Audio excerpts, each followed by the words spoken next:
बचपन में आप इतने शरारती थे कि तालाब में से मगरमच्छ का बच्चा उठा के घर ले आए। मैं शरारती कम, साहसिक ज्यादा था।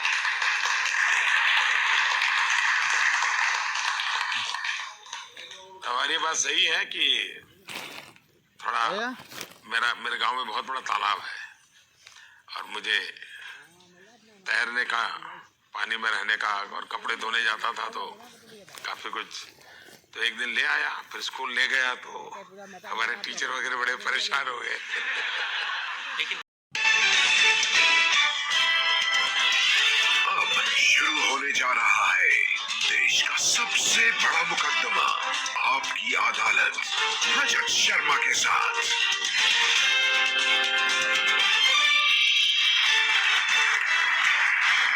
नमस्कार, आपकी अदालत में आपका स्वागत है।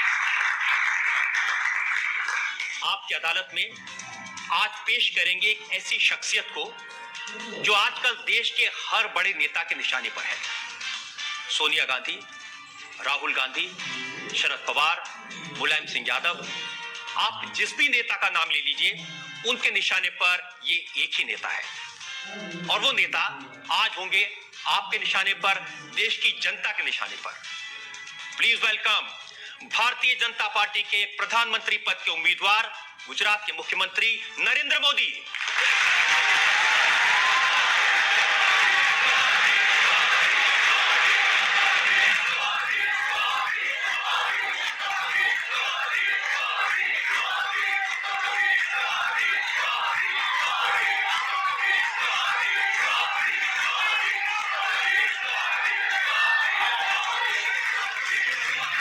और नरेंद्र मोदी पर आज के इस खास मुकदमे के लिए हमारे जज हैं, जेएनयू के प्रोफेसर रह चुके विचारक, थिंकर डॉक्टर पुष्पेश पंत।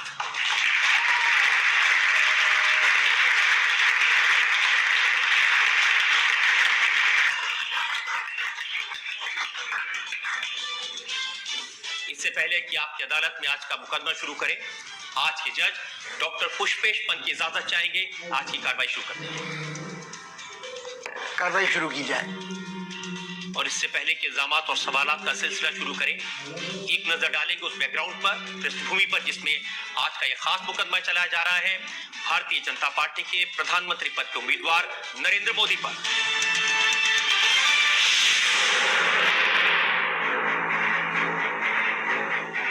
नरेंद्र दामोदर दास मोदी ने बचपन की रातें रेलवे स्टेशन पर चाय बेचते हुए गुजारी थी। आज वही चाय वाला बीजेपी की तरफ से प्रधानमंत्री पद का उम्मीदवार है। एक जमाने में जो नरेंद्र मोदी घर छोड़कर हिमालय की गुफाओं में चला गया था, आज वही नरेंद्र मोदी हर सर्वे, हर ओपिनियन पोल में प्रधानमंत्री पद के सबसे लोकप्रिय दावेदार हैं। जिस नरेंद्र मोदी की आरएसएस में ट्रेनिंग पर्दे के पीछे रहकर काम करने की थी, वही नरेंद्र मोदी आज हर पोस्टर, हर पब्लिसिटी में, हर दीवार पर दिखाई देते हैं। मैं दीप नहीं बुझने दूंगा, मैं देश नहीं मिटने दूंगा। टीवी चैनल्स पर, सोशल मीडिया में, नेशनल प्रेस में नरेंद्र मोदी सबसे ज्यादा चर्चित व्यक्तित्व हैं। 2002 तक जिस व्यक्ति ने न चुनाव लड़ा, न किसी पद पर रहा, वही नरेंद्र मोदी जब गुजरात के मुख्यमंत्री बने तो 3 बार पार्टी को चुनाव जितवाया और अब अपनी पॉपुलैरिटी के दम पर लोकसभा चुनाव में फ्रंट रनर बने हुए हैं। जिस नरेंद्र मोदी को 2 वक्त का खाना जुटाने में दिन रात एक करना पड़ता था, वो नरेंद्र मोदी एक ब्रांड बन गए हैं। इस समय नरेंद्र मोदी देश के सबसे चर्चित और सबसे विवादित नेता हैं। आपकी अदालत में नरेंद्र मोदी अपना मुकदमा खुद लड़ेंगे। नरेंद्र मोदी पर आरोप है कि इन्होंने पब्लिसिटी करके अपनी हवा बनाई है। मोदी जी, जो देश के बड़े बड़े नेता हैं, सोनिया जी, राहुल जी, चिदम्बरम जी, शरद पवार जी, सब परेशान हैं। जहां जाते हैं वो एक ही चीज उनको देखने को मिलती है, एक ही चीज सुनने को मिलती है, अब की बार मोदी सरकार।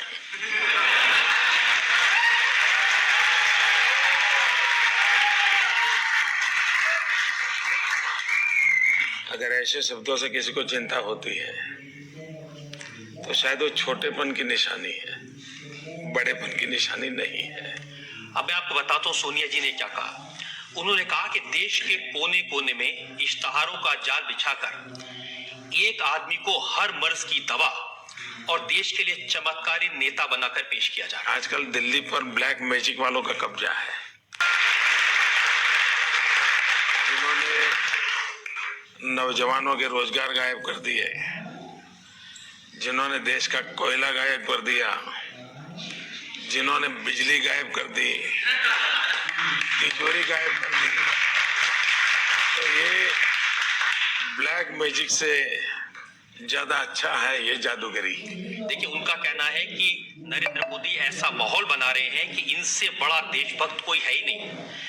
देशभक्ति के नकली नारे लगाकर कुर्सी हासिल करना चाहते हैं। इस देश के 125 करोड़ देशवासी देशभक्त हैं।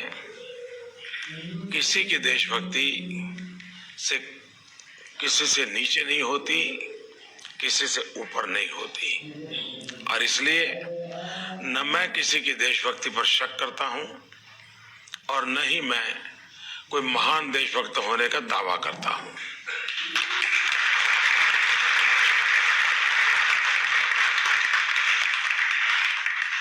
राहुल गांधी का कहना है कि बीजेपी कहती है देश को एक चौकीदार चाहिए। मैं कहता हूं देश को करोड़ों चौकीदार चाहिए। एक चौकीदार से क्या होगा? अच्छा है कि मेरे भाषण वो ध्यान से सुनते हैं।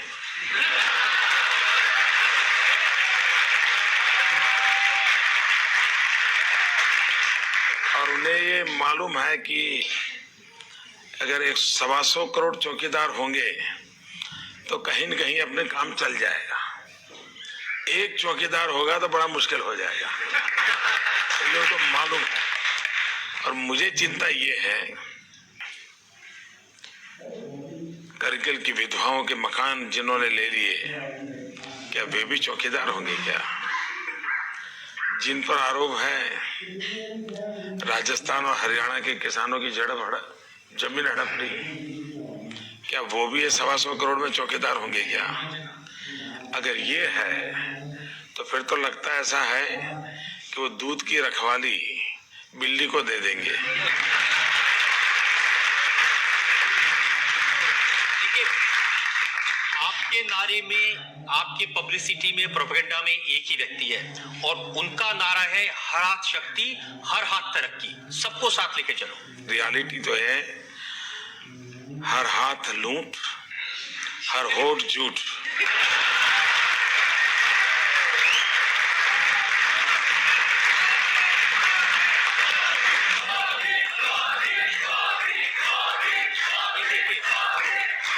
जैसे यहाँ लोग मोदी मोदी कर रहे हैं हर जगह। अब नीतीश जी का मैंने भाषण सुन रहा था, वो कह रहे थे ये सब प्रचार है। टीवी खोलिए मोदी, रेडियो खोलिए मोदी सरकार, एफएम बैंड चलाइए इस बार मोदी सरकार, समाचार पत्र देखिए मोदी। वो कह रहे हैं कि ये मोदी ने अपनी हवा क्रिएट कर दी है, कोई लहर नहीं है, ये सिर्फ अपने आप ही कहते हैं, कोई नहीं कहता। एक तो मैं खुद कभी कहता नहीं हूं भाई, आप लोग बोल रहे थे कि मैं बोल रहा था।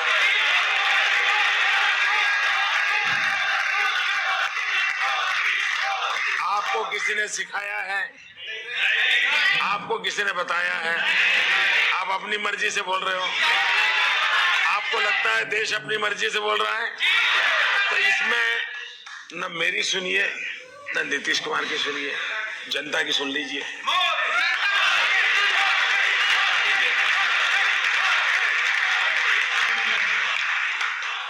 ये जो जनता के मोबाइल फोन है, जो मेरा भी मोबाइल फोन है, इसके ऊपर मैसेज आते हैं। अब मैसेज क्या आता है ये मैं आपको सुनाता हूं, कैसे हवा बनती है।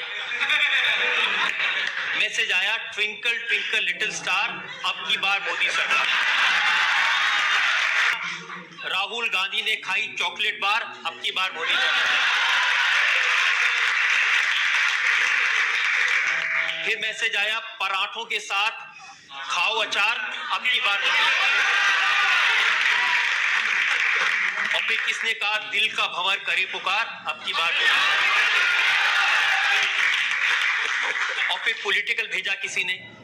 सोनिया जी ने मनमोहन जी से कहा, अब तो अपना मौन तोड़ दो सरदार।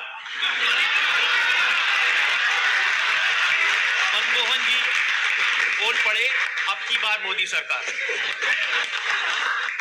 और एक अभी थोड़ी देर पहले मैसेज आया है, भाइयों मत मारो चांटा बार बार, मैं भी कहता हूं।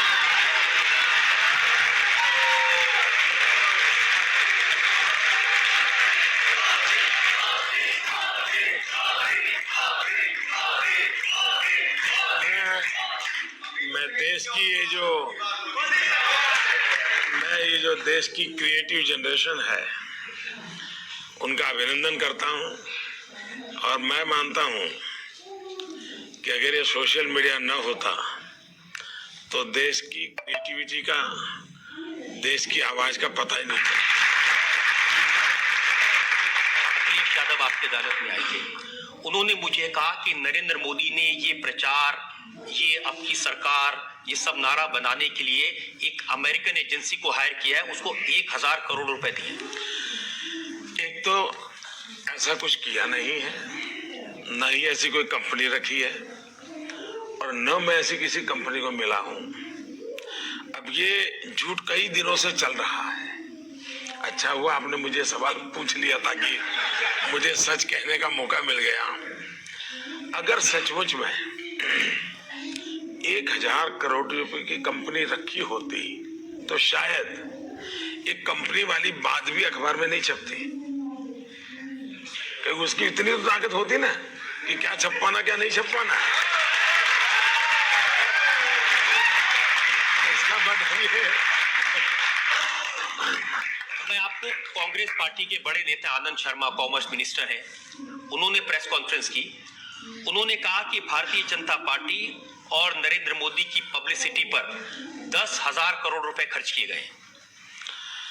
पहला काम आनंद शर्मा जी ने ये करना चाहिए, इलेक्शन कमीशन को चिट्ठी लिखनी चाहिए।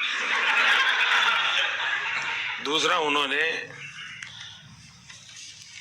एनफोर्समेंट डिपार्टमेंट होता है भारत सरकार को, उसको लिखना चाहिए कि ये 10,000 करोड़ आए कहां से, किसके पास आए, उसकी जांच करो।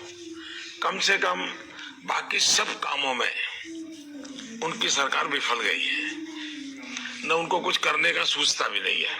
मैं उनको आइडिया देता हूं कि कम से कम ये काम करें। उनकी अभी 30-40 दिन बाकी है, पूरी सरकारी मशीनरी लगा दो। मैं आनंद शर्मा को निमंत्रण देता हूं कि जितना हो सके उतना जल्दी करो। अच्छा, इलेक्शन कमीशन को आचार संहिता के कारण कोई रुकावट आती हो कि ऐसा कर सकते हैं, मैं इलेक्शन कमीशन को लिख करके देने को तैयार हो कि आनंद शर्मा और सोनिया जी की सरकार जितनी भी मोदी की जांच करनी है तो तत्काल कर ले, मुझे अच्छा लगेगा। लेकिन राहुल गांधी कहते हैं कि मोदी जी ऐसे आदमी हैं, ये गंजों को कंगा बेच सकते हैं। मैं चाय बेचता था, कंगे तो मैंने बेचे नहीं है, लेकिन मैं ये कर सकता हूं, ये इन तक पहुंच गया, ये तो मेरी सफलता है। ये मेरी सफलता। देखिए, ये तो सच है कि 2009 में, जिसका जिक्र राहुल गांधी अपनी पब्लिक मीटिंग्स पे करते हैं, एक गुब्बारा भरा था इंडिया शाइनिंग का, बहुत हवा भर के उड़ाया, वो फूट गया। वो कह रहे हैं कि अब ये 2014 में एक नया गुब्बारा लेके आए हैं और उसमें बहुत हवा भरी है, धड़ाधड़, वो उसे कहते हैं, हवा भरते हैं। और उनका कहना है कि जब चुनाव के नतीजे आएंगे तो ये गुब्बारा भी फूटेगा। 2002 में भी जब गुजरात का चुनाव था, कांग्रेस के मित्र यही कह रहे थे।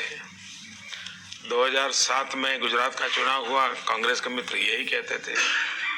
2012 में गुजरात का चुनाव हुआ, कांग्रेस के मित्र यही कहते थे, और गुब्बारा उनका फूट गया, देश जानता है। तो पहली बार गुजरात में उन्होंने मेरे साथ फ्रेंडली मैच की है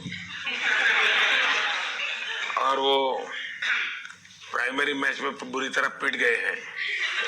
अब वो फाइनल में आए हैं, मैदान में जनता तय कर लेगी।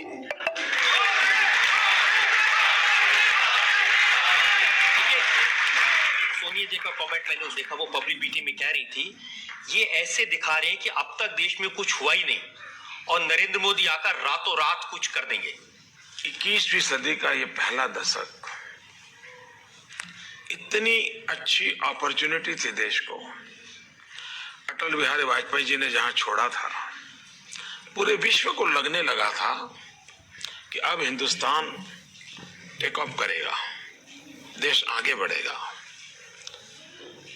ग्लोबलाइजेशन के इस युग में हिंदुस्तान एक ताकत के साथ खड़ा होगा, लेकिन अचानक टेक ऑफ करना छोड़ दीजिए, हम रनवे पर ही कोलैप्स कर गए और इसके कारण देश को गंभीर नुकसान हुआ है। और उस संदर्भ में हम कहते हैं कि जितनी संभावनाएं पड़ी थी, आप मुझे बताइए, आपने ऐसा कोई देश देखा है कि गेहूं विदेश भेजे और चपाती बाहर से मंगवाए? ऐसा कोई देखा है? हम आयरन और विदेश भेजते हैं और स्टील बाहर से मंगवाते हैं। अब इसको क्या कहेंगे? यह देश जिसके पास 20,000 मेगावाट बिजली के कारखाने बंद पड़े हैं। खदानें बंद क्यों पड़ी हैं? तो फाइल खो गई है। सुप्रीम कोर्ट में जाकर के दिल्ली सरकार कहती है फाइल खो गई है। अब मुझे लगता है उनके लिए फाइल खो गई है, देश के लिए लाइफ खो गई है। और इसके कारण अगर वो कोयला होता तो 20,000 मेगावाट बिजली के कारखाने चलते, बिजली मिलती तो छोटे मोटे उद्योग चलते, छोटे मोटे अगर उद्योग चलते तो नौजवानों को रोजगार मिलता, देश का जीडीपी आज जो गिर गया है वो नहीं गिरता। ये जब सारी बातें हम उठाते हैं तो उनके मन में सवाल उठा है। और देखिए, उनको प्रॉब्लम ये नहीं है कि उन्होंने काम किया कि नहीं किया, उनका प्रॉब्लम ये है कि हम 4-4 पीढ़ी से देश चलाते हैं, 60 साल से इस देश पर हमारा कब्जा है, और एक चाय वाला हमें ललकारता है, ये उनको सहन नहीं हो रहा है। ये लोकतंत्र है, छोटे से छोटा बच्चा भी शासक को सवाल पूछ सकता है। इनको सवाल सुनने की आदत नहीं है। परेशानी इस बात की है, कि चाय वाला प्रधानमंत्री बनने की कोशिश कर रहा है। पहली बात है,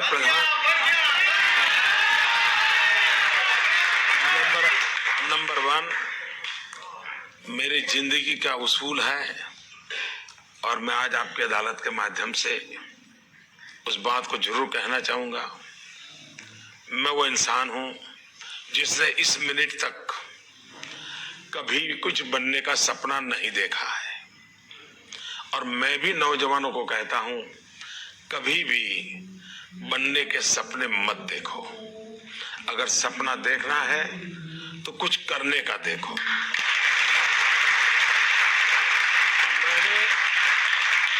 कभी भी बनने का सपना नहीं देखा।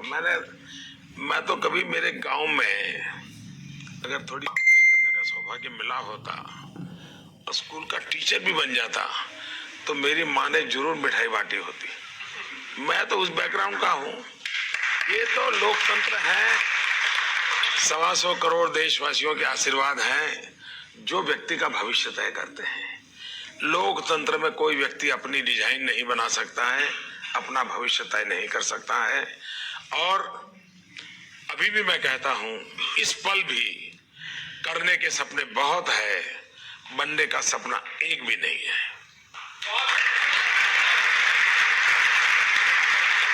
मैं आपकी इस बात से बिल्कुल सहमत हूं कि देश की जनता तय करती है कौन प्रधानमंत्री बनेगा, कौन चुनाव में जीतेगा, और ये चुनाव के बाद जरूर तय भी हो जाएगा। लेकिन मेरे पास इल्जामात की बहुत लंबी फहरिस्त है। एक ब्रेक के लिए रुकेंगे और ब्रेक के बाद आपकी अदालत में नरेंद्र मोदी पर जनता के इल्जामात और सवालात का।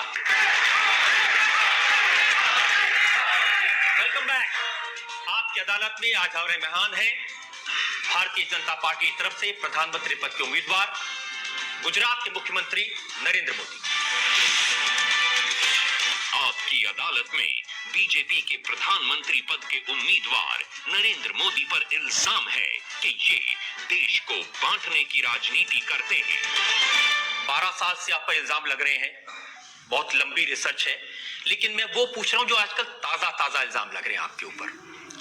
राहुल गांधी ने आज ही कहा नरेंद्र मोदी पीएम बनना चाहता है, इसके लिए वो कुछ भी करेगा, वो टुकड़े टुकड़े कर देगा, एक को दूसरे से लड़ा देगा।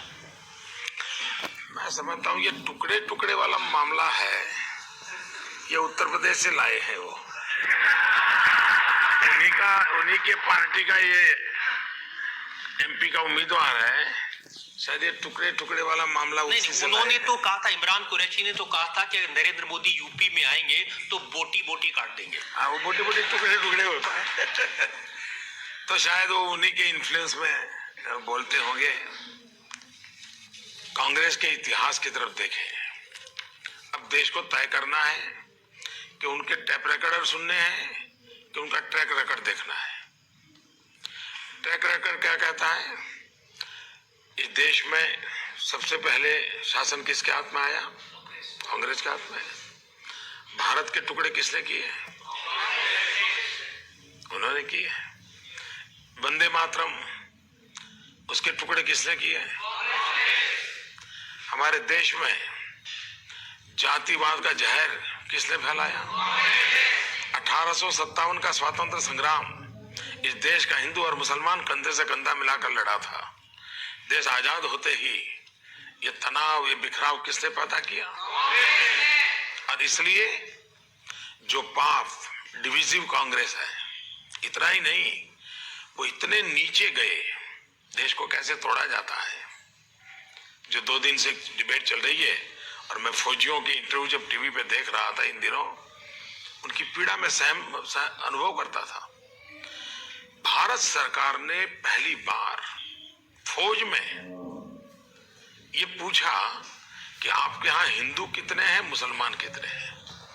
ये हमारा सद्भाग्य है कि फौज ने इनकार किया कि फौज में सब हिंदुस्तानी होते हैं या हिंदू और मुसलमान की गिनती नहीं होगी। मना कर दिया। ये जरा अपने गरिबान में देखे, डिविजिव पॉलिटिक्स कौन करता है, देश के टुकड़े कौन कर रहा है। हम तो जब मैं गुजरात गया, पहली बार राजनीति में टर्मिनोलॉजी शुरू हुई है, जब तो काफी लोग उपयोग करते हैं। मैं गुजरात में एक ही भाषा बोलता था 2001-2 में जब गया। मेरे 5 करोड़ गुजराती, आज भी मुझे सुनते होंगे तो मैं 125 करोड़ हिंदुस्तानी वही से बोलता हूं। ये भाई डिकना भाई फलाना भाई, ये पूरी टर्मिनोलॉजी को खत्म करने का मैंने प्रयास किया है और धीरे धीरे हर एक राज्य के मुखिया अपने राज्य की पूरी पॉपुलेशन बोलते हैं। अब मैं आपको उदाहरण देता हूं, आपने कांग्रेस की काफी धुलाई कर दी। उमर अब्दुल्ला जो मुख्यमंत्री है जम्मू कश्मीर के, उनकी बात आपको बताता हूं और बड़ा उन्होंने गंभीर चार्ट लगाया। उन्होंने कहा कि नरेंद्र मोदी पंजाब गए, वहां सरदारों की दस्तार कबूल की, अरुणाचल प्रदेश गए, उनकी टोपी कबूल की, असम गए तो उनकी वेशभूषा कबूल की, लेकिन जब इमाम साहब ने टोपी पहनाने की कोशिश की तो लौटा दिया, इनकार कर दिया। मैंने अब तक गांधी जी को ऐसी कोई टोपी पहना हुआ देखा नहीं है। मैंने सरदार वल्लभ भाई पटेल को इस प्रकार की टोपी पहन करके फोटो निकाला हुआ कभी देखा नहीं है। मैंने पंडित नेहरू को भी कभी इस प्रकार की टोपी पहना हुआ देखा नहीं है। तो ये एक भारत की राजनीति में विकृति आई है, और विकृति आई है कि अपीजमेंट के लिए कुछ भी करो। मैं मानता हूं मेरा काम है सब संप्रदाय का सम्मान करना, सब परंपरा का सम्मान करना, पर मेरी जो परंपरा है उसको मुझे स्वीकार करना। मैं मेरी परंपराओं को लेकर के जीता हूं, हर एक की परंपरा का सम्मान करता हूं और इसलिए मैं ये टोपी पहन करके फोटो निकाल करके लोगों की आंख में धूल झोंकने का पाप मैं नहीं कर सकता। लेकिन कोई अगर किसी की टोपी उछालता है तो उसको कड़ी की कड़ी सजा करने का मैं मन रखता हूं।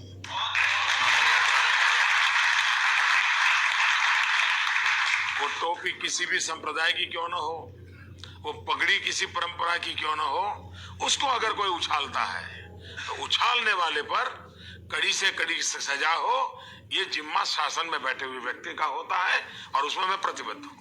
लेकिन जब आप सार्वजनिक जीवन में होते हैं, पब्लिक लाइफ में होते हैं, तो कभी तिलक लगाना पड़ता है, कभी टोपी पहननी पड़ती है, दूसरों की भावनाओं का ध्यान रखना पड़ता है।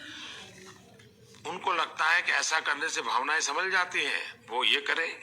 मुझे लगता है कि उनके बच्चों को शिक्षा मिलनी चाहिए, उनके हाथ में भले कुरान हो, उनके हाथ में कंप्यूटर भी होना चाहिए। ये मेरी सोच है, तो उनकी सोच उनको मुबारक, मेरी सोच मुझे मुबारक।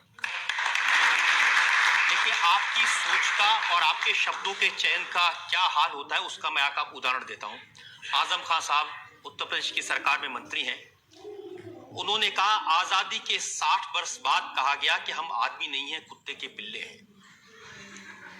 जिसने कहा हो उसने गलत किया हो। कौन है वो ऐसा कहने वाला? ये आपने कहा था। मैं कभी ऐसा न सोच सकता हूं, न मैं बोल सकता देखिए, हूं। वो जो एक इंटरव्यू मेरे पास में है जो आपने दिया था, उस इंटरव्यू में आपने कहा, ये मैं बता देता हूं, हमारे यहाँ देखिए हेडलाइन छपी हुई है, जी जी, हम इंसान हैं, कुत्ते का बच्चा भी कार के नीचे आ जाए तो दुख होता है। हाँ, लेकिन उसमें किसी को कहाँ कहा है मैंने? आपको क्या लगता है? आपको क्या हो रही है? मैं आपको मुजरिम मैं हूँ, लेकिन मैं एक सवाल पूछ लेगा, इसको दोबारा पढ़िए आप। मैं पूरा पढ़ देता हूँ। ऊपर वाला पहले पढ़ आपने लीजिए। ऊपर तो है, हम इंसान हैं, कुत्ते का बच्चा भी कार के नीचे आ जाए तो दुख होता है। ये तो हमारे headline है। यहाँ लेकिन आप पूरी बात तो सुनने दीजिए ना मुझे। मैं आपको पूरी बात आपसे पूछा गया सवाल 2002 में जो हुआ उस पर आपको अफसोस है, तो आपने कहा भारत का सुप्रीम कोर्ट दुनिया में अच्छी अदालत के तौर पर जाना जाता है। इसकी रिपोर्ट में मुझे पूरी तरह क्लीन चिट दी गई। इससे अलग एक बात, ये कोई भी व्यक्ति जो कार ड्राइव कर रहा हो और हम पीछे बैठे हो, कुत्ते का एक छोटा बच्चा पहिए के नीचे आ जाए तो दुख होगा कि नहीं? जरूर दुख होगा। मैं मुख्यमंत्री हूं या नहीं, लेकिन मैं एक इंसान हूं। हमारे देश में ऐसा कहते हैं कोई भी, अरे भाई चींटी मर जाए तो भी पीड़ा होती है, चींटी मर जाए तो भी पीड़ा होती है। ये आपकी संवेदना की तीव्रता को व्यक्त करने के लिए मुहावरे होते हैं।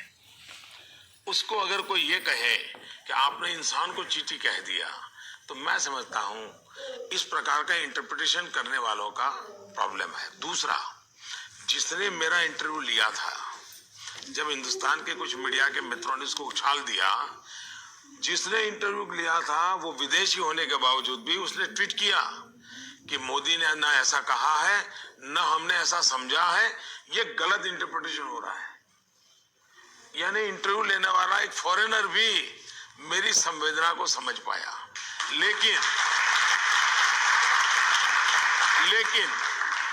जो न्यूज ट्रेडर्स हैं, मैं मीडिया की बात नहीं कर रहा हूं, मीडिया तो बहुत अच्छा है, मीडिया की ताकत बहुत महत्वपूर्ण है, इसलिए मुझे मीडिया के खिलाफ कुछ नहीं कहना है। लेकिन जो न्यूज ट्रेडर्स हैं, इन न्यूज ट्रेडर के लिए माल बेचने के लिए काम आता है तो उपयोग करते हैं।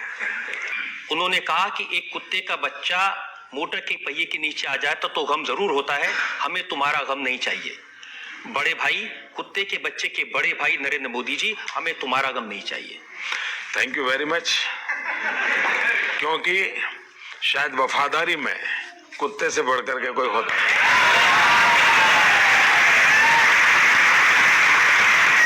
और मुझे गर्व है, मुझे इस बात का गर्व है कि मुझ में इस वफादारी के गुण किसी ने देखे हैं जो मेरे देश के काम आएंगे।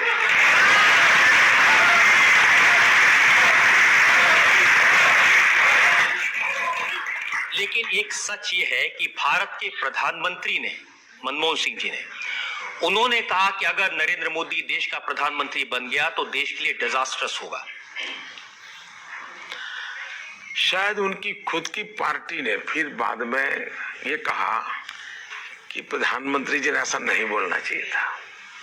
उनके कैबिनेट मंत्रियों ने भी कहा कि प्रधानमंत्री ने ऐसा नहीं बोलना चाहिए था, और मैं समझता हूं उसके बाद उन्होंने बोलना बंद किया है। उन्होंने तो लोगों को याद दिलाया था कि अहमदाबाद की सड़कों पर कत्लेआम हुआ जिस आदमी के राज में, उसका अगर प्रधानमंत्री पद मिल गया तो देश के लिए नुकसान हो जाएगा। उनको ये भी याद रहना चाहिए था कि 2002 के सितंबर में अक्षरधाम पर हमला हुआ, मंदिर के अंदर दशकों लोग मारे गए, लेकिन गुजरात पूर्ण शांत रहा। उनको ये भी पता होना चाहिए कि गुजरात में सीरियस बम ब्लास्ट हुए थे, काफी लोग मारे गए थे, अस्पताल में लोग मारे गए थे, उसके बाद भी गुजरात शांत रहा। जहां गुजरात में क्रिकेट की मैच पर दंगे होते थे, जहां गुजरात में पतंग चगाने में दंगे होते थे, वो गुजरात आज 12 साल हो गया कर्फ्यू किस चीज को कहते हैं वहां के बच्चों को मालूम नहीं है। ये शांति, और आज गुजरात ने जो विकास किया है, प्रगति की है, उसका मूल कारण है गुजरात की शांति, गुजरात की एकता, गुजरात का भाईचारा, गुजरात की सद्भावना। वही हमारी सबसे बड़ी पूंजी है जिसके आधार पर गुजरात आगे बढ़ा है।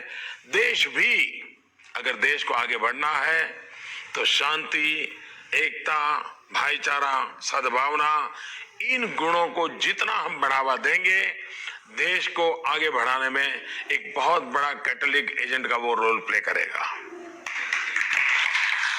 मैं आपकी ये बात मान लेता हूं, और आपके विरोधी भी इस बात को मानते हैं कि 12 साल से गुजरात में दंगे नहीं हुए। लेकिन जब उत्तर प्रदेश के मुख्यमंत्री अखिलेश यादव आपकी अदालत में आए तो उन्होंने कहा कि मुजफ्फरनगर में जो दंगे हुए थे वो मोदी ने करवाए थे। मैं नहीं जानता हूं कि उनको रात को नींद आती है कि नहीं आती है, क्योंकि वो काफी परेशान है। अभी तो मैं 5-6 बार उत्तर प्रदेश गया हूं, तो उनकी मुसीबत मैं समझ सकता हूं, और इसलिए उनको दिन में भी मोदी याद आते हैं, रात में भी मोदी आते हैं। वो शेर की चर्चा करते हैं तब भी उनको मोदी याद आते हैं, वो लैपटॉप की चर्चा करते हैं तो भी उनको मोदी याद आते हैं। तब उनको वो हर जगह पे मोदी दिखते हैं, तो उनकी कठिनाई है। सर, मैं सर से जानना चाहती हूँ कि यदि सर की सरकार बनती है तो जो क्रिश्चियन भाई हैं हमारे, क्या उनको ये विश्वास दिला सकते हैं कि उनके चर्च तोड़े नहीं जाएंगे? ऐसा तो कभी हुआ नहीं, कभी सुना नहीं हमने। जलाए नहीं जाएंगे सर? ऐसा न सुना है न कभी हमने। नहीं, वो एक आश्वासन चाहते हैं, शायद उनके मन उनकी सेफ्टी का आश्वासन चाहते हैं सर। मैं आपको बताता हूँ। एक तो ऐसा मैंने कहीं सुना नहीं है, नंबर 1। नंबर 2, गुजरात के अंदर दुनिया की सबसे छोटी माइक्रो माइनॉरिटी है पारसी। उन पारसी का उदवाड़ा में तीर्थ क्षेत्र है। हमारी सरकार आने के बाद और उसको ग्लोबली, और मैंने तो कहा ये रिलीजियस हार्मनी का वर्ल्ड कैपिटल बन सकता है, ऐसा बनाने में मैं लगा हुआ हूं। पारसी का स्थान है, और इसलिए भारत के जहन में नहीं है। भारत के हजारों वर्ष का इतिहास देखिए, कभी तलवार लेकर के किसी के धर्म पर आक्रमण नहीं किया है। हमारा देश ऐसा है जो कहता है इसका भगवान, उसका भगवान, उसका भगवान, ये हमारी सोच नहीं है। हमारे देश की सोच है ईश्वर एक है और उसे प्राप्त करने के रास्ते अलग अलग हैं, और सभी रास्ते ईश्वर के पास ले जाते हैं। और इसलिए कोई ऊंचा है, कोई नीचा है, ये चाहिए या नहीं चाहिए, भारत का संविधान इसके लिए किसी को सहमति नहीं देता है। हमारे यहाँ संप्रदायवाद नहीं चल सकता है। हम धार्मिक लोग हो सकते हैं, सांप्रदायिक जुनून हमारे देश में कतई नहीं चल सकता है। और इसलिए भारतीय जनता पार्टी का ये मोटो रहा है, सर्व पंथ समभाव। सभी पंथों के प्रति समभाव होना चाहिए। इसलिए मैं इस देश के सभी नागरिकों को कहता हूं, आप आश्वस्त रहिए। इस जातिवाद का जहर, इस संप्रदाय का जुनून भारत की प्रगति को रोकता है और ये हम नहीं होने देंगे। मोदी जी, आपने क्रिश्चियंस को, पारसियों को भरोसा दिलाया, क्या देश के मुसलमानों को भी ऐसा ही भरोसा दिला सकते हैं? इस देश का कोई भी व्यक्ति, भारत मां का कोई भी लाल, उसको वो सारे अधिकार हैं जो नरेंद्र मोदी को है। किसी को आपसे डरने की जरूरत नहीं है। कुछ लोगों को तो डरना पड़ेगा। देश को लूटने वाले, उनको डरना पड़ेगा। अन्याय करने वालों को डरना पड़ेगा। और मैं ये बात कहने से डरता नहीं हूं।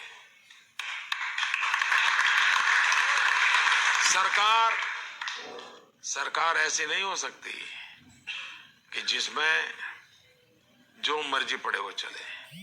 कानून का राज होना चाहिए, लोगों को सुरक्षा का एहसास होना चाहिए, लोगों को अपने जीवन जीने का भरोसा होना चाहिए। ये नहीं है, यही तो मुसीबत है। और नहीं है उसका कारण है न कानून का डर है, न व्यवस्था का डर है, न अफसर का डर है। आपको घर में भी कुछ तो डिसिप्लिन रखनी पड़ती है, और डिसिप्लिन रखना गुनाह है तो भारत की भलाई के लिए वो गुनाह भी मुझे मंजूर है। एक और ब्रेक के लिए मुझे रुकना है, और ब्रेक के बाद आपकी अदालत में नरेंद्र मोदी पर इल्जाम और सवाल आता है। सबसे ज्यादा पावर में कौन रहा? सबसे ज्यादा जहर किसने चखा? सबसे ज्यादा जहर किसके पेट में है? तो जहर सबसे ज्यादा कौन उगलेगा? अब बताइए मैं क्या करूं?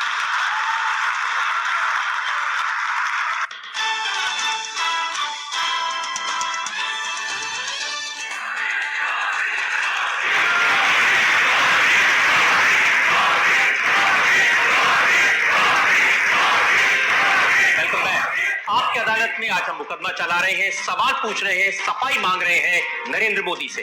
आपकी अदालत में अगला।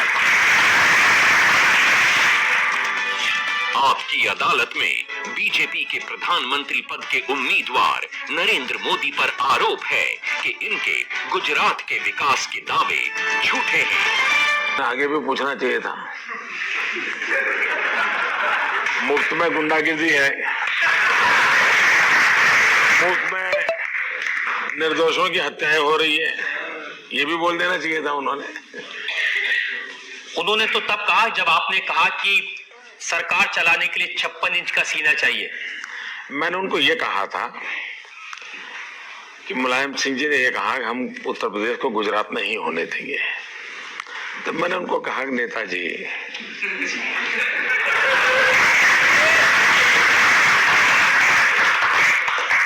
गुजरात बनाने के लिए 56 इंच का सीना लगता है।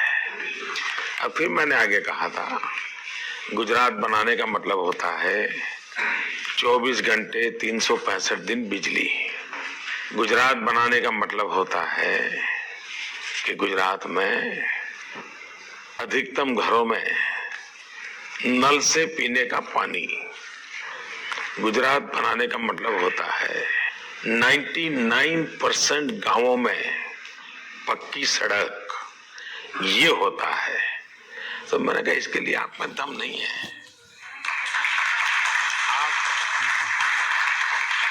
आप जातिवाद की राजनीति करते रहो, उससे आगे आप निकल नहीं। लेकिन राहुल गांधी तो कहते हैं ये जो कुछ आपने इमेज बनाई है गुजरात की, बिजली की, पानी की, रोजगार की, ये सारी मार्केटिंग करके बनाई है। चलिए मानो मैं दिल्ली में आके मार्केटिंग करूं, बंगाल में जाके मार्केटिंग करूं, असम में जाके करूं तो थोड़ी देर मान सकते हो, लेकिन गुजरात की जनता के सामने तो मार्केटिंग नहीं चलता ना, उसको तो सामने दिखता है ना। मैं कहूं कि मैंने रोड बनाया और रोड नहीं है तो गुजरात की जनता के गले उतरेगा? नहीं उतरेगा ना। मैं कहूं कि मैंने खेती में काम किया तो गुजरात की जनता को नहीं, झूठ बोल रहा है मोदी। अगर ऐसा होता तो मोदी 2002 में न जीतता, 2005 में नहीं जीतता, 2007 में नहीं जीता, 2004 के पार्लियामेंट में गुजरात में नहीं जीते, 2009 के पार्लियामेंट में नहीं जीते। एक भी चुनाव हम हारते ही नहीं है। और डेवलपमेंट के मुद्दे पर चुनाव लड़ने की हिम्मत अकेली गुजरात में हुई है। आज देश में अभी भी हम लोकसभा का चुनाव डेवलपमेंट के मुद्दे पर लड़ रहे हैं, लेकिन बाकी सारे लोग भाग रहे हैं, डेवलपमेंट के मुद्दे पर आने को तैयार नहीं, उनकी हिम्मत नहीं है, क्योंकि उनको लगता है कि ये जिम्मा है जो जवाब देना पड़ता है। देखिए, मैं 2001 में जब गुजरात गया तो लोग मुझे मिलने आए। मैं बहुत सालों के बाद गुजरात गया था, मेरा तो कोई इस क्षेत्र से लेना देना नहीं था। मुख्यमंत्री बनने से पहले मुख्यमंत्री का चैम्बर भी नहीं देखा था, एमएलए भी नहीं बना था, स्कूल के टीचर का भी चुनाव नहीं लड़ा था। तो मेरा तो मैं नया नया था, सीख रहा था। लोग मुझे मिलने आते थे, बोले मोदी जी कुछ करो या ना करो, कम से कम शाम को खाना खाते समय बिजली मिले, इतना तो करो। मतलब उस समय गुजरात में शाम को भी भोजन के समय बिजली नहीं मिलती थी। आज 24 घंटे 365 दिन बिजली मिलती है। ये बात मार्केटिंग से नहीं होती है जी। उसके घर में स्विच ऑन करे और जब बल्ब जलता है तो फिर उसको लगता है यार मोदी सही बोल रहा है। लेकिन ये भी तो सच है कि गुजरात के प्रमोशन के लिए, मार्केटिंग के लिए आप अमिताभ बच्चन को ले आए। ये बात सही है। वो अमिताभ बच्चन जो कांग्रेस के साथ जुड़े थे, वो अमिताभ बच्चन जो समाजवादी पार्टी के साथ जुड़े थे। देखिए, मोदी में औरों में फर्क क्या है? फर्क यही है, वो मुलायम सिंह के बहुत निकट रहे, उत्तर प्रदेश के रहे, उत्तर प्रदेश के प्रति उनका प्रेम भी है। लेकिन मुलायम सिंह जी ने उनसे क्या काम लिया? उन्होंने काम लिया यूपी है दम, जुल्म है कम, ये किया। हाँ, तो उनकी गाड़ी चली नहीं। अमिताभ बच्चन का उपयोग क्या करना चाहिए, इसके लिए समझ चाहिए। मैंने क्या उपयोग किया? मैंने उनको गुजरात की बात बता, वो गुजरात सरकार की बात नहीं बताते, वो कच्छ के रेगिस्तान की बात बताते हैं, हैंडीक्राफ्ट की बात बताते हैं, वहां की जीवन शैली की बात बताते हैं। और ये सोच अगर मेरे पास है तो यही तो मेरा काम है, वरना मैं भी उनके बगल में तस्वीर निकलवा करके राजनीति कर लेता, लेकिन मैं वो नहीं करता हूं।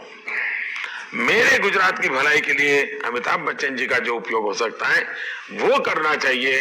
और अब तक पिछले 5-6 साल से मेरे साथ काम कर रहे हैं, कभी भी ना उनकी तरफ से पॉलिटिकल बयान गुजरात का आया होगा, न मेरी तरफ से कभी उनका नाम पॉलिटिकल बयान में आया होगा।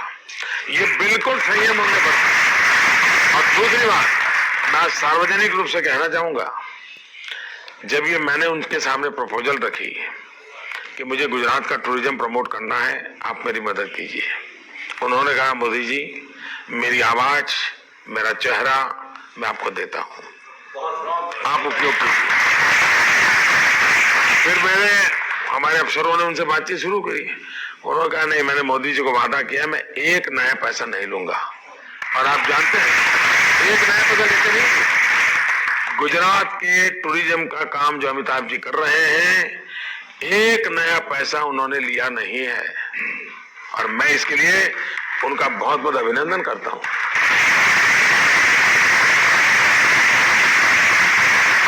हम तो सोचते थे वो बहुत पैसा कमा रहे होंगे गुजरात सरकार से। यही तो मैं, देखिए मैं पक्का अहमदाबादी हूं।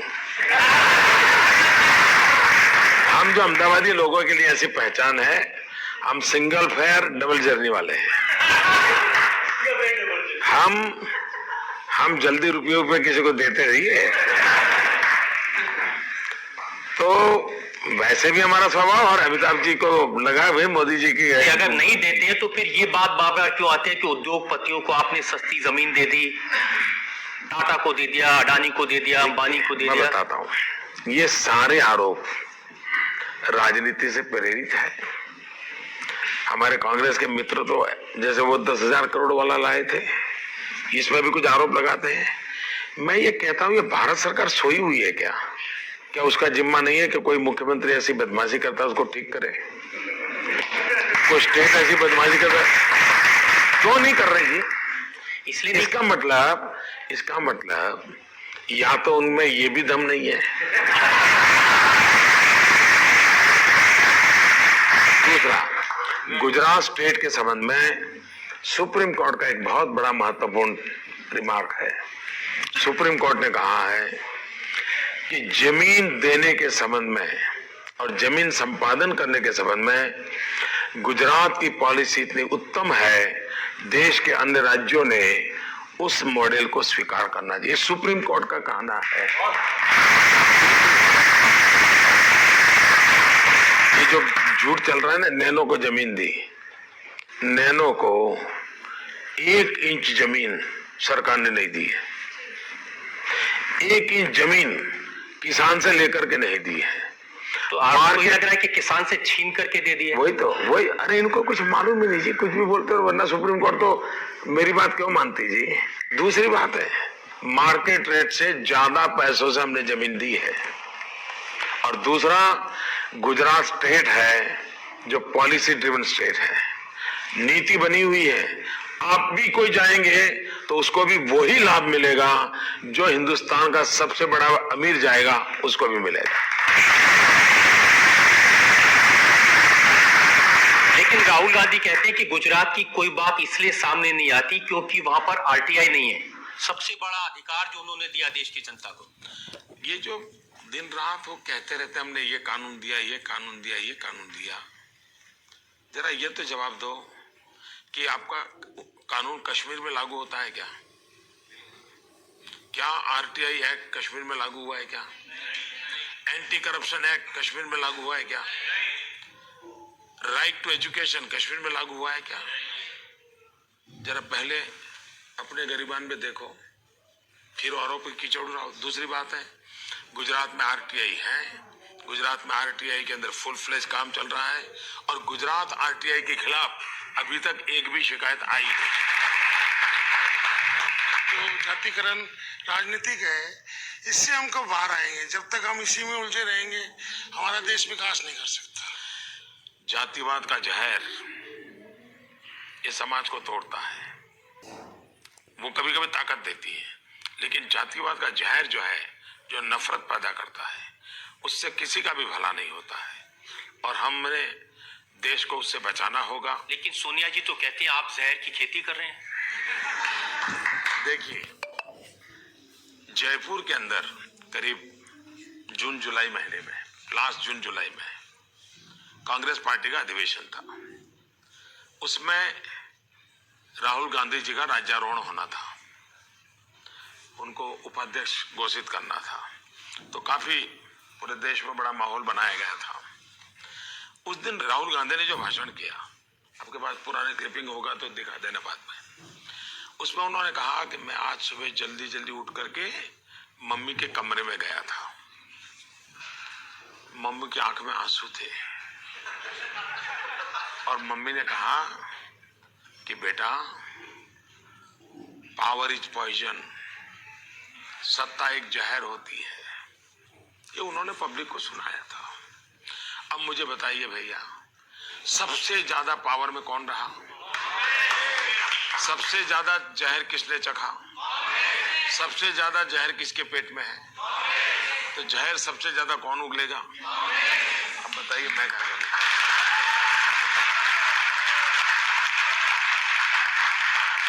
देखिए, सच ये है कि अगर आज के इलेक्शन कैंपेन को देखते हैं तो मौलाना मदनी ने एक बड़ी बात कही। उन्होंने कहा कि नरेंद्र मोदी का नाम लेकर के मुसलमानों को डराया जा रहा है। आप एकता की बात कर रहे हैं, लेकिन आपके नाम से देश टूट सकता है। मेरे नाम से नहीं टूट सकता है, इस प्रकार के लोग जो बोल रहे हैं उनसे टूट सकता है। उन्हीं से टूट रहा है। वही तो कह रहे हैं, मदनी जी अगर ये कह रहे हैं तो मोदी तोड़ रहा है, ऐसा नहीं कह रहे। वो ये कहता है ऐसा बोलने वाले तोड़ रहे हैं, ऐसा कह रहे हैं वो कह रहे हैं कि नरेंद्र मोदी का नाम लेकर के मुसलमानों को डराया जा सकता है। तो मोदी में ऐसा क्या है कि मुसलमान डरते हैं उससे? गुजरात में हमारा अनुभव है कि मोदी का नाम लेने से डरते नहीं है, और ज्यादा उत्साहित होते हैं, काम करने में लग जाते हैं।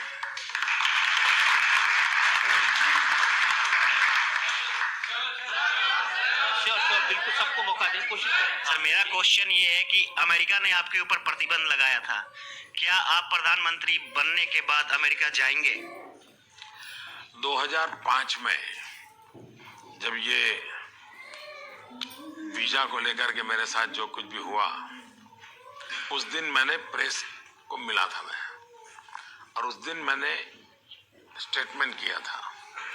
मैंने कहा कि हम ऐसा हिंदुस्तान बनाना चाहते हैं ताकि अमेरिका वीजा लेने के लिए लाइन में खड़ा रहे।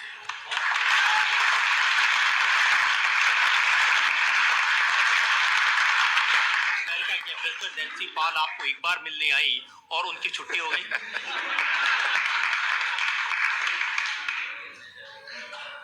अब ये खोज का विषय है, शायद पत्रकार लोग जल्दी खोज पाएंगे। और ब्रेक के लिए मुझे उठना है, और ब्रेक के बाद आपकी अदालत में नरेंद्र मोदी पर इल्जाम और सवाल आता है। हर पोस्टर पर मोदी का नाम होता है। ऐसा लग रहा है कि भारतीय जनता पार्टी में कोई दूसरा नेता बचा ही नहीं है। हम एक टीम है, एक बहुत बड़ी टीम है। तो पिछले 6 महीने में अडवाणी जी 3 बार क्यों रूठ गए? और जसवंत सिंह, आपने उनको टिकट नहीं दिया। मुख्तार अब्बास नकवी ने ट्वीट किया, साबिर अली पार्टी में आए हैं, अब दाऊद इब्राहिम की एंट्री होगी।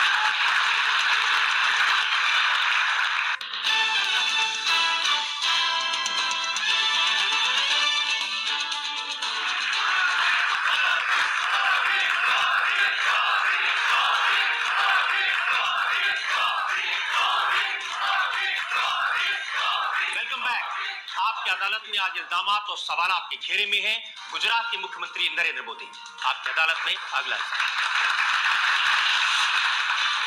आपकी अदालत में बीजेपी के प्रधानमंत्री पद के उम्मीदवार नरेंद्र मोदी पर इल्जाम है कि ये बीजेपी पर एक छत्र राज चलाते हैं। एक छत्र राज चलता है भारतीय जनता पार्टी में। जहां जाते हैं मोदी मोदी मोदी सुनाई देता है। हर पोस्टर पर मोदी का नाम होता है। ऐसा लग रहा है कि भारतीय जनता पार्टी में कोई दूसरा नेता बचा ही नहीं है। ऐसा नहीं है। भारतीय जनता पार्टी एक विशाल संगठन है।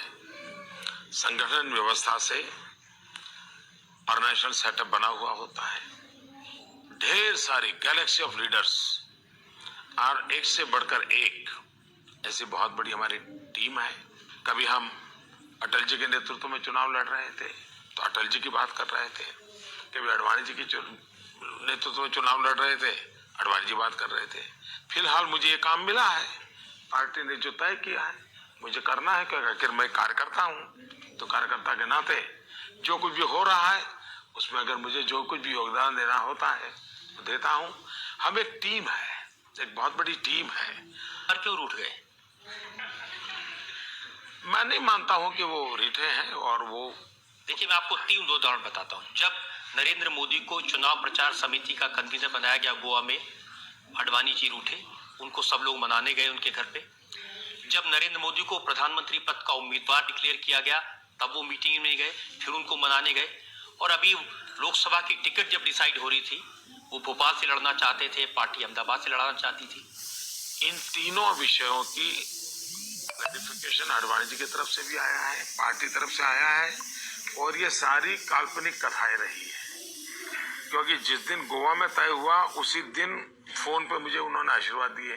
उनका स्वास्थ्य ठीक नहीं था और इसलिए वो गोवा आ नहीं पाए थे, लेकिन अब वो मसाला बन गया न्यूज के लिए तो चल पड़ा।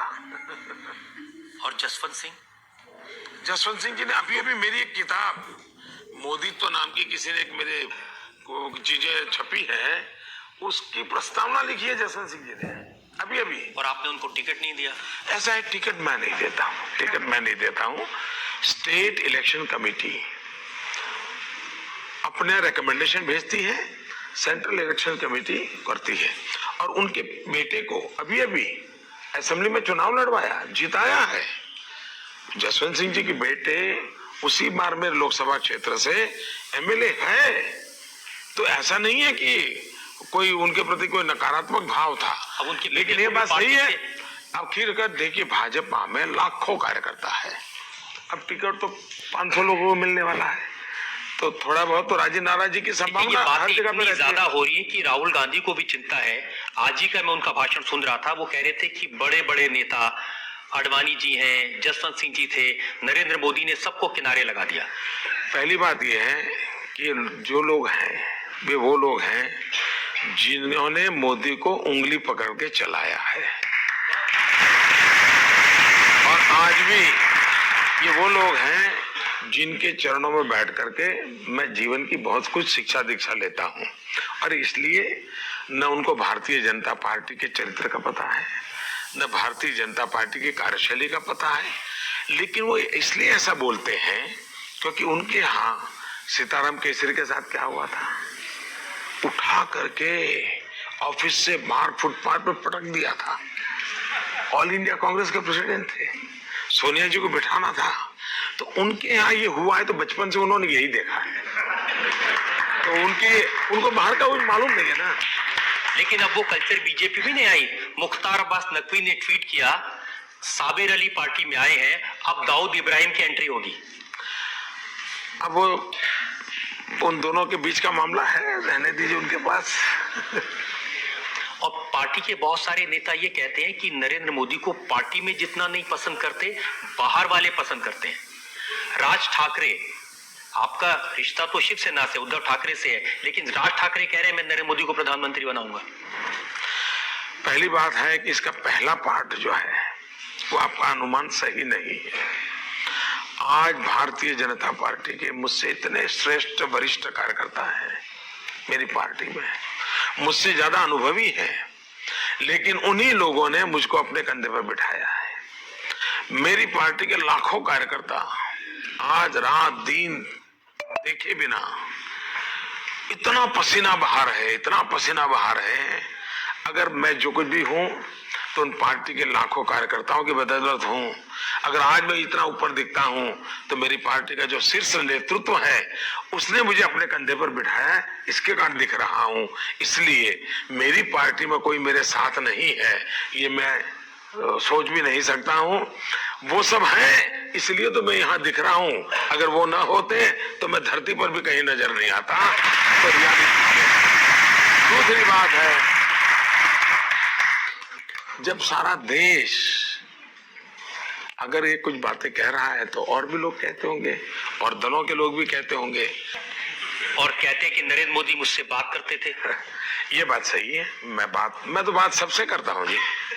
ज्यादातर लोग ये चलाते हैं कि मोदी किसी से बात नहीं करते, कम से कम वो सच तो बोला मैं बात करता हूँ। लेकिन कांग्रेस में कम से कम ये क्राइसिस नहीं है, वहां तो तय है कि लीडर कौन है, किसकी कमांड चलेगी। और यही तो कांग्रेस की दुर्दशा का कारण है, यही तो मुसीबत का कारण है। स्कूटी पर अंधेरी रात में जाती हुई मिलेगी,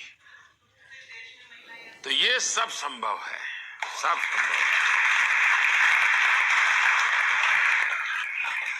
आज मुलायम सिंह यादव ने एक स्टेटमेंट दिया है पब्लिक मीटिंग में। उन्होंने कहा कि जो लड़के बलात्कार करते हैं ये छोटा मोटा अपराध है और बलात्कार करने वालों को फांसी की सजा देना ठीक नहीं है, और मैं अगर प्रधानमंत्री बना तो मैं इस कानून को बदलूंगा। अगर आप ऐसी चीजें इकट्ठी करोगे तो जब मुंबई में इतना बड़ा आतंकवादी आक्रमण हुआ तो कांग्रेस के वहां के गृह मंत्री ने बयान दिया था, ऐसी छोटी मोटी घटनाएं होती रहती है। ये माइंडसेट है ना, वही देश के लिए बहुत बड़ा संकट है। हमें इन घटनाओं के लिए पीड़ा नहीं हो रही है, लेकिन कैसे इनसेंसिटिव हो सकते हैं पल भर के लिए।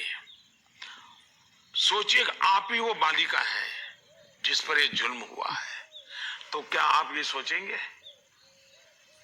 कि छोटी मोटी घटना हो गई।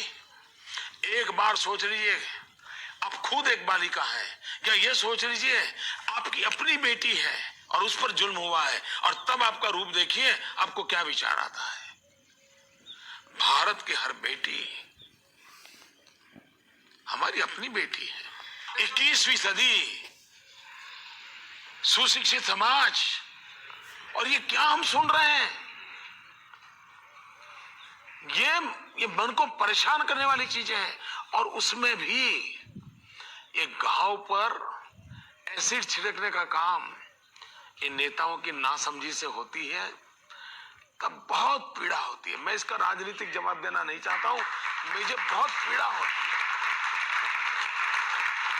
मैं कोई पॉलिटिकल स्कोर नहीं चाहता इसमें। मैं भगवान से प्रार्थना करता हूं, कम से कम ईश्वर हमें ऐसी बुद्धि न दे, ऐसी बुद्धि न दे। एक और ब्रेक के लिए रुकेंगे और ब्रेक के बाद आपकी अदालत में नरेंद्र मोदी पर जनता के इल्जामात और सवालात का